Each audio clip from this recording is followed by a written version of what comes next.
అబ్బో ఇక్కడ కేజీ చీరలు కొంటే అర కేజీ చీరలు ఫ్రీ అంట. మంగళ్య షాపింగ్ మాల్, కేజీల్లో సేల్, టన్నుల్లో ఆనందం. అంటే అందరికి అది తప్పదా సార్? అది అందరికీ తప్పదు. ఇప్పుడు మన రిలీజ్ డేట్కి వెళ్ళి వాళ్ళ స్ట్రీమింగ్ డేట్ అడుగుతారు. అంటే ఒక నెలలో వాళ్ళు 2-3 సినిమాలు చేయరు, మనం చేసుకోవచ్చు. ఎందుకు ఓటీటీ వాళ్ళకి ఎవ్రీ మంత్ వాళ్ళకి ఒక ఫిలిం కావాలి, దాన్ని బేస్ చేసుకొని చేస్తారు. ఓకే, అంటే సినిమా ఓటీటీ చేతుల్లోకి వెళ్ళిపోయింది అనే అంటే అలా అనుకోవచ్చా? అంటే వాళ్ళే రిలీజ్ డేట్లు ఫిక్స్ ఓటీటీ చేతులకు వెళ్ళిందని చెప్పలేమంటే ఇప్పుడు సితారే జమీన్ పర్ ఉంది, అమీర్ ఖాన్ గారు నేను ఓటీటీకి ఇవ్వను, నేను థియేటర్కి రిలీజ్ చేస్తాను, రిలీజ్ చేశాడు కదా. అంటే మన మైండ్ సెట్ పోతే ఇప్పుడున్న పరిస్థితిలో థియేటర్కి ఫుట్ఫాల్ అనేది పెంచాల్సిన బాధ్యత మా అందరిపై ఉంది. దాని సైడ్ ఫోకస్ చేసినప్పుడు అన్నీ మారుతూ వస్తాయి, ఈక్వేషన్స్ అండ్ ఎకానమిక్స్ మారుతూ వస్తాయి. ఇప్పుడు ఎగ్జాంపుల్ ఒక 10 కోట్లకు కొంటున్న ఓటీటీ రైట్స్, అప్పుడు వాళ్ళు 5 కోట్లు ఇవ్వచ్చు. బట్ 5 కోట్లు ఇచ్చినా 5 కోట్లు నష్టపోయినా 5 కోట్లు మనం థియేటర్కల్ రెవెన్యూకి తెచ్చుకోవచ్చు. సో థియేటర్కల్ ఫుట్ఫాల్ పెరగాలంటే అందరికీ ఒకటి రావాల్సిందే, ఎప్పుడు ఒకరి చేతిలో ఒక సినిమా వెళ్ళదు. సరే, ఈ సినిమా సింగిల్ స్క్రీన్స్కి ఎలాంటి ఫీడ్ ఇవ్వబోతుంది? అంటే చాలా రోజుల తర్వాత ఒక మాస్ ఎంటర్టైనర్ రాబోతుంది, మాస్ యాక్షన్ థ్రిల్లర్ కానీ సెంటిమెంట్ కానీ అన్ని ఎమోషన్స్ ఉన్నాయి.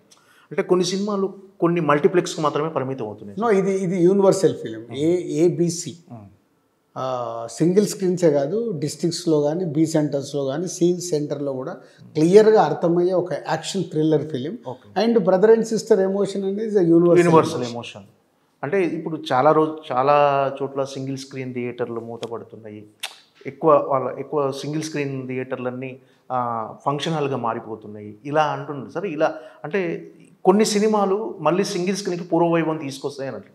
ఇది అలాంటి కోవలకు చెందుతుంది. డెఫినెట్గా ఇప్పుడు థియేటర్కి ఆడియన్స్ను తీసుకురాగలిగితే సో ఇలాంటి సినిమా ఎక్స్పీరియన్స్ ఇస్తుంది ఆడియన్స్. ఇప్పుడు మా ఛాలెంజ్ అంటే అదే. ఓకే, తమ్ముడు సినిమా నేను ఫ్రైడే రోజు ఎన్ని థియేటర్లు ఫుల్ చేయగలుగుతా అనేది నా ఛాలెంజ్. వరల్డ్ వైడ్గా నేను ఎన్ని థియేటర్లు ఫుల్ చేయగలుగుతాను, ఫుల్ చేస్తే నా వర్క్ అయినట్టే. ఓకే, ఎందుకంటే వన్స్ ఆడియన్స్ థియేటర్కి వస్తే ఈ సినిమా ఎక్స్పీరియన్స్తో బయటకు వచ్చినప్పుడు ఒక వావ్ అనే ఫ్యాక్టర్తో బయటకు వస్తాడు. చాలా మూమెంట్స్ అంటే ఒక సెకండ్ హాఫ్లో ఫస్ట్ హాఫ్ గుడ్ వెళ్తూ గుడ్ ఇంటర్వెల్ ఒక హై ఇచ్చిన తర్వాత సెకండ్ హాఫ్లో 45-50 మినిట్స్ థియేటర్ ఇలా వైబ్లో ఉంటుందని నేను నమ్ముతున్నాను. అంటే ఒక వావ్ ఓ ఓ ఓ అలా ఆ రియాక్షన్స్ ఉంటాయి. అవి ఉన్నప్పుడు న్యాచురల్గా మౌత్ తాకి వెళ్ళిపోద్ది. సో అన్ని థియేటర్లకి జనాలు వస్తారు. అండ్ మేము ఎక్కడ కూడా టికెట్ రేట్లు పెంచట్లేదు, అంత నార్మల్గా చేసి ముందు ఆడియన్ని ఫుట్ఫాల్ పెంచాలి అనేది ఐడియా మీద చేస్తున్నాం. అంటే మార్నింగ్ షో సినిమా రిలీజ్ అయిన తర్వాత మీకు ఫస్ట్ అంటే ఒక జెన్యూన్ టాక్ మీరు ఎక్కడి నుంచి తీసుకుంటారు, ఎవరి నుంచి తెలుసుకుంటారు సార్? అంటే ఆడియన్స్ రెస్పాన్స్ నుంచా, లేకపోతే ఎక్కడి నుంచి మీరు అంటే మీరు మీ డిస్ట్రిబ్యూటర్లు ఫోన్ చేసి చెప్తారా? బేసిక్గా ఏమవుతుందంటే ఫస్ట్ నాకు ఇప్పుడు ఓవర్సీస్లో ఇక్కడ అయిపోకుండా ముందు షోస్ పడతాయి. ఓవర్సీస్ నుంచి నాకు 3-4 కాల్స్ ఉంటాయి ఒరిజినల్గా నాకు జెన్యున్గా చెప్పేవాళ్ళు. So overseas audience mind set కొంచెం క్లాస్ సైడ్ ఉంటుంది. Okay, majority of the films. So వాళ్ళ తర్వాత నేను ప్రసాద్ ఐమాక్స్కి వెళ్ళి మీరు కూడా కంపల్సరీ అక్కడ మెట్ల దగ్గర డోర్ దగ్గర నిలబడి నేను ఆడియన్స్ని అబ్జర్వ్ చేస్తాను. ఎందుకు అబ్జర్వ్ చేస్తాను? నేను ఆల్రెడీ సినిమా చూసేసి ఉంటాను. నేను ఎక్కడెక్కడైతే వర్క్ అవుతుందా, ఆడియన్స్ బోర్ ఫీల్ అవుతుందా, కనెక్ట్ అవుతుందా లేదా తెలిసిపోద్ది.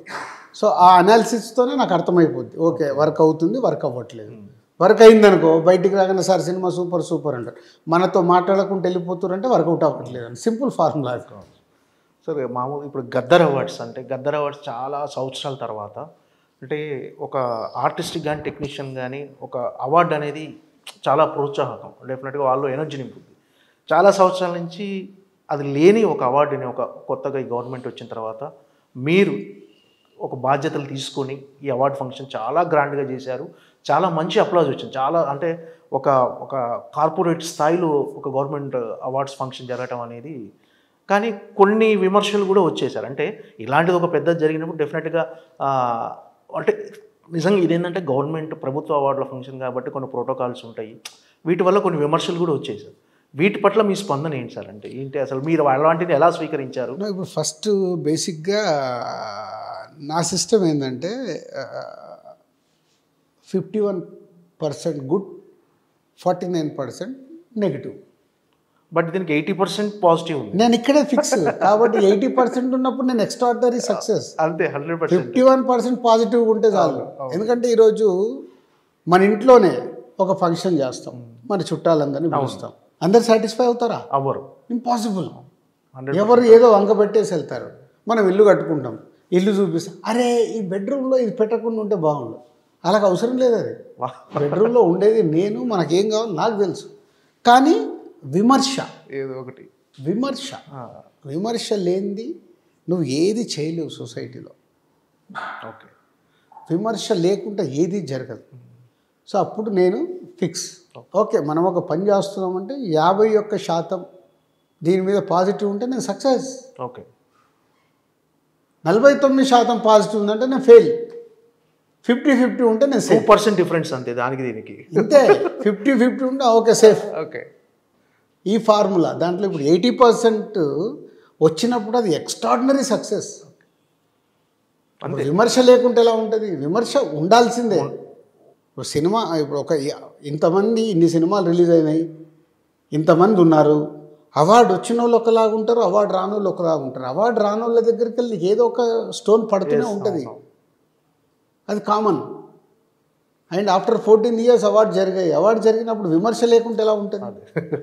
ఎప్పుడు లేని విధంగా ఒక ఈవెంట్ చేసాం, అవార్డు ఫంక్షన్ చేసాం గవర్నమెంట్ది. ఇవాళ ఆల్ ఇండియాలో నాకు తెలిసి ఎప్పుడు ఇలాంటిది ఒక గవర్నమెంట్ ఈవెంట్ జరగలే, చేసాం. వావ్ అన్నారుగా, సూపర్, అందరూ చాలా బాగుంది అన్నారు. సో అయిపోయింది. కానీ అంటే అవార్డ్స్ ఫంక్షన్ ముగిసిన తర్వాత కూడా మీరు అదే అందరూ రావాలి అవార్డ్ ఫంక్షన్, కానీ దాన్ని కూడా కొంచెం వక్రీకరించి వెళ్ళిపోయింది సార్. అంటే నా ఉద్దేశం నాట్ ఓన్లీ అవార్డ్ ఫంక్షన్, ఆ రోజు అవార్డ్స్ స్వీకరించడానికి ఒకటి ప్రభుత్వాలు పిలిచినప్పుడు రావాలి. అంటే అదే రోజు సీఎం చంద్రబాబు నాయుడు గారిది 4 o'clock అపాయింట్మెంట్ ఉంటే ఇండస్ట్రీది షూటింగ్లలో ఉండి చాలామంది రావట్లేదంటే క్యాన్సిల్ చేశారనే న్యూస్ బయటకి ఇచ్చారు. ఓకే. సో ఇది అవార్డుకి 14 సంవత్సరాల తర్వాత తెలంగాణ గవర్నమెంట్లో అవార్డు ఫంక్షన్ జరిగితే చాలామంది కారణాలు ఏదైనా కావచ్చు. 2024కు అందరు వచ్చారు. So 2024 is important. 2024 ఎవ్వరు మిస్ అవ్వకుండా అందరు వచ్చారు. ఎక్సెప్ట్ తుల్కర్ గారు ఒకరు, వాళ్ళ ఫ్యామిలీలో ఎవరు ఎక్స్పైర్ అవుతే ఆయన రాలేనన్నాడు, ముందు కమ్యూనికేట్ చేశారు, అందరు వచ్చారు.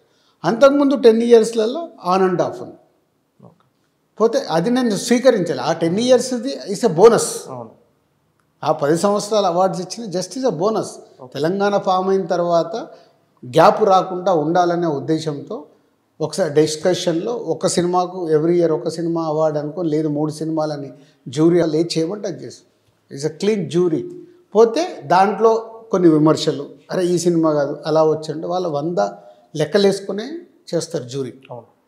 ఎందుకు ఇవ్వాలి ఎందుకు ఇవ్వకూడదు వాళ్ళకు దాంట్లో ఉంటారు. సీఎం గారు కానీ గవర్నమెంట్ నుంచి కానీ ఎఫ్డీస్ నుంచి నేను చైర్మన్గా కానీ ఎక్కడ ఇన్వాల్వ్మెంట్ లేదు. జ్యూరీ ఏది ఫైనల్ చేస్తే అది ఇచ్చాం. సో 2024కు 100% అటెండెన్స్ ఉంది. So success.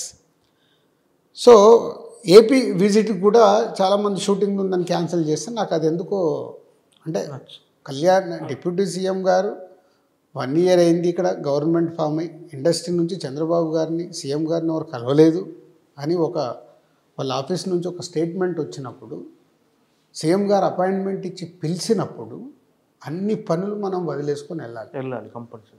అలాగే రేపు అక్కడ అవార్డ్స్ ఉంటాయి అనుకుంటున్నాను, అక్కడ కూడా నంది అవార్డ్స్ పెడతారు.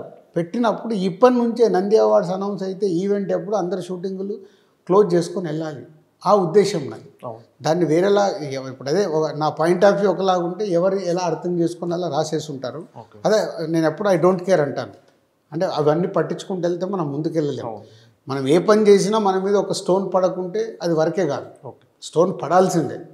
దాంట్లో కొన్ని ఫ్లవర్స్ పడతాయి, కొన్ని స్టోన్స్ పడతాయి. ఫ్లవర్స్ తీసుకున్నప్పుడు స్టోన్స్ కూడా తీసుకోవాలి.